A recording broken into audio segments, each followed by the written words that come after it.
Ada orang yang melakukan bermacam-macam jenis jenayah, bukan hanya terhadap manusia lain.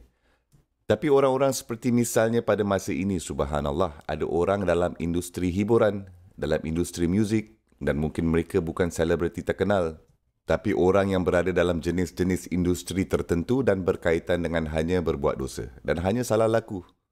Mereka berada dalam industri clubbing, mereka berada di salah satu industri yang kotor ini. Orang-orang seperti ini benar-benar kena gunakan dadah untuk dapatkan kedamaian, untuk mendapatkan aman. Kerana mereka bersikap teruk terhadap diri mereka sendiri dan juga pada orang lain ketika mereka tidak berada dalam keadaan khayal atau semasa tidak menggunakan dadah. Jadi mereka secara literal harus kebaskan diri dan minda dari kenyataan hanya kerana untuk cope, untuk dapat handle, hanya untuk dapat cope dengan kenyataan. Subhanallah. Allah Subhanahu Wa Taala berfirman, orang-orang yang benar-benar telah mendapat iman, mereka menjumpai sesuatu yang tidak akan dapat mereka temui di sebuah kelab. Mereka tidak akan dapat menemuinya di sebuah parti. Mereka tidak akan dapat menemuinya dari dadah. Mereka tidak akan dapat menemuinya dari alkohol. Mereka tidak akan dapat menemui kedamaian itu, aman itu di mana-mana saja pun. Dan bagi anda yang tidak menyukai perkara-perkara seperti ini, yang teruk ini, mungkin anda hanya dalam hiburan, suka berhibur dan anda hanya menonton satu movie ke satu movie ke satu movie ke satu movie dan itu akan kacaukan diri anda dari dalam. Ia hanya akan menghancurkan jiwa anda dan satu-satunya perkara yang boleh anda lakukan untuk ruang yang kosong itu hanya dengan mengisinya dengan lebih banyak hiburan dan lebih banyak hiburan dan lebih banyak hiburan. Ia tidak akan berhenti. Dan satu hari anda membuat keputusan, alhamdulillah Ramadan akan datang dan anda memutuskan untuk kurangkannya. Atau sekurang-kurangnya buang terus. Semoga anda dapat buang terus dalam bulan ini. Dan kemudian anda pergi ke masjid pula. Dan anda merasakan kedamaian ini, aman ini dan anda sudah lama tidak merasakannya.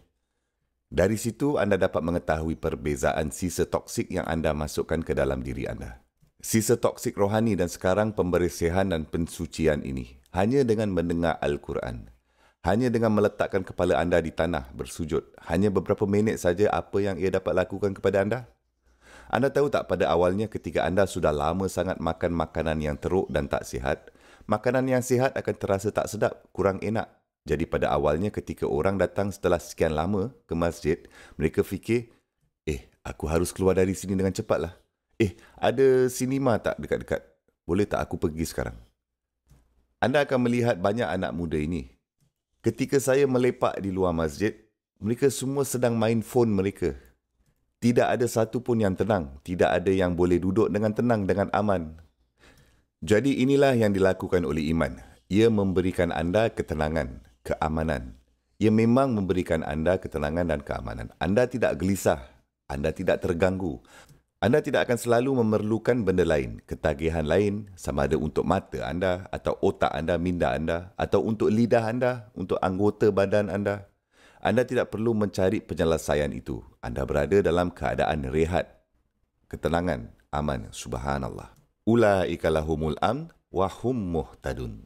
Dan mereka yang berkomited untuk bimbingan. Dengan kata lain, Allah Subhanahu Wa Taala mengatakan bahawa benda ini tanpa komitmen, ia hanya akan datang dan ia akan pergi. Anda harus menunjukkan komitmen untuk dapat bertahan dalam kedamaian, keamanan dan ketenangan itu. Allah Azza wa Jalla di tempat lain dalam Al-Quran mengatakan, Ala bi zikrillahi tatma'innul qulub. Dia Subhanahu Wa Taala berkata, kamu harus mengetahui bahawa dengan mengingati Allah Subhanahu Wa Taala, hati menjadi tenang. Ia jadi tenang, ia jadi aman. Dan itulah yang dimaksudkan dengan ayat ini.